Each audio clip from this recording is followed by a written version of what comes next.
చెవిరెడ్డి భాస్కర్ రెడ్డి కుమారుడు చెవిరెడ్డి మోహిత్ రెడ్డిని 4 వారాల పాటు అరెస్ట్ చేయకుండా భారత సుప్రీంకోర్టు మధ్యంతర ఆదేశాలు జారీ చేసింది.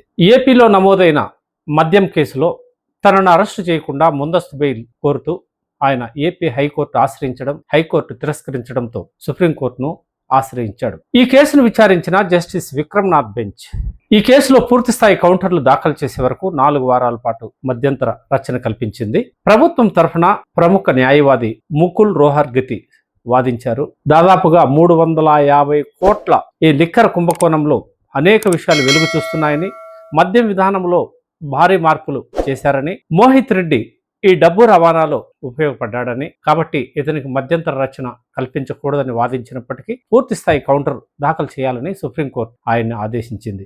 అయితే తన న్యాయవాది వృత్తి కాలంలో ఎప్పుడూ ఇలాంటి కుంభకోణాన్ని చూడలేదని ముకుల్ రోహర్గతి సుప్రీంకోర్టు దృష్టికి తీసుకువచ్చాడు. ఈ విషయాలని కౌంటర్లో మాత్రమే చెప్పాలని సుప్రీంకోర్టు ఆదేశించింది.